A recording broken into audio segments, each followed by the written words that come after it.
isapag natin. Kita natin. Hello mga katagay, andito naman si Inday Tagay, ang babae hindi naubusan ng tagay.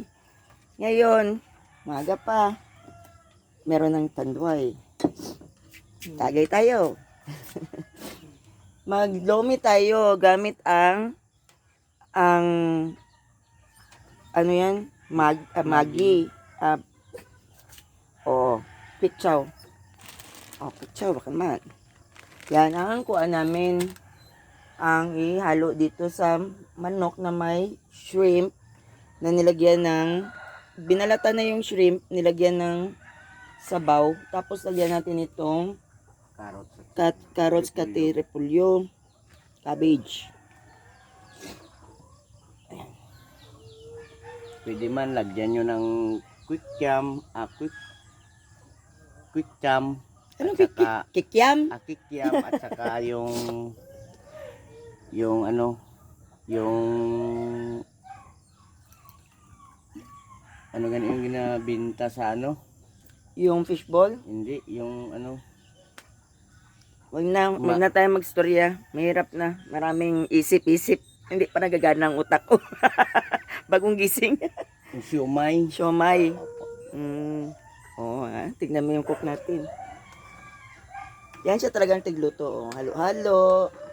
Parang parehas na kuan. Mga uyab mo, pinapaikot ka lang.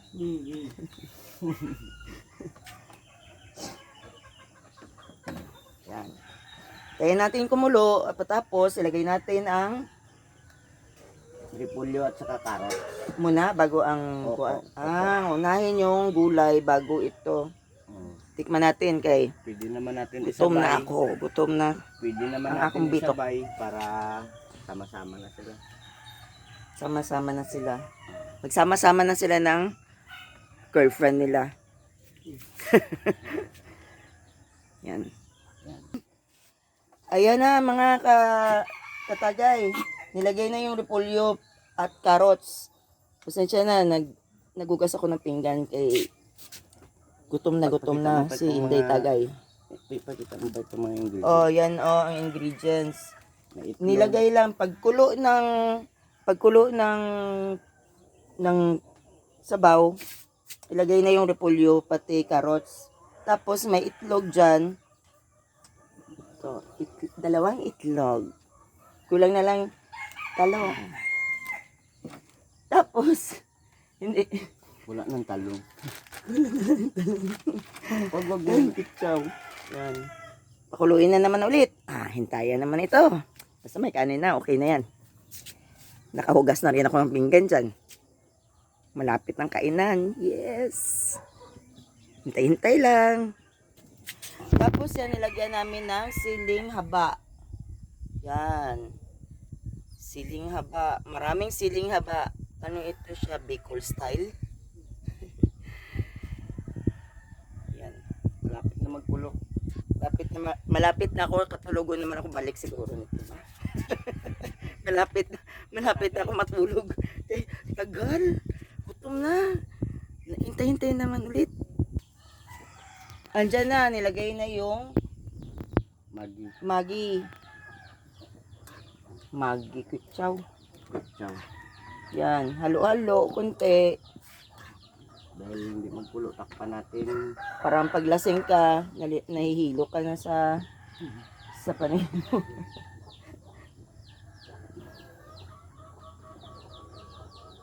Lagyan muna natin ng konting sabaw. Kunting sabaw. Lagyan mo namin. Takpan. Hintayin naman tayo ng mga 1 oras nito.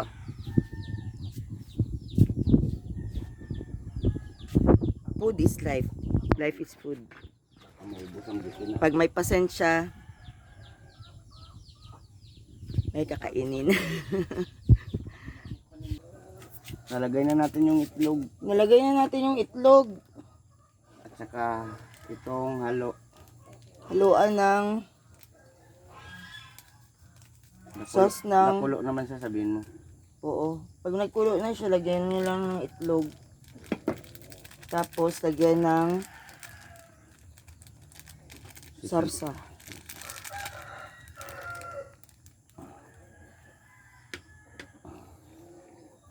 Dumi na. Ang sarap. Daming sili.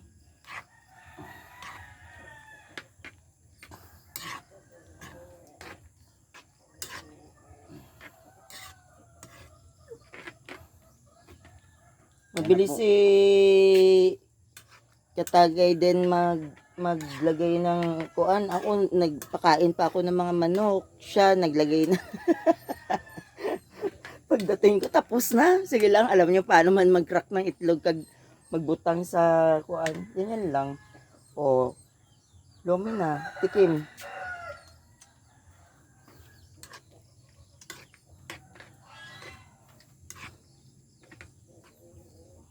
Sarap. Patikim gani. Bango. Uy. Tikman ni Katagay. Oy. Ni Inday Tagay. Isip man tayo ng sumsuman ito. Lame kaayaw. Sarap. Namit koronadal. Hello sa mga koronadal. Katagay. Yan. Ito, wag mo itapon yan. Kasi ito, shell ng itlog. Nilalagay ko yan siya sa kamatis ko na ginapatubo. Next time, mag-vlog tayo ng paano mag-harvest ng kamatis. Kung kulang ang asin, dagdagan lang po ng konti. Konting asin lang. Ang konti niya, Halo. dagat.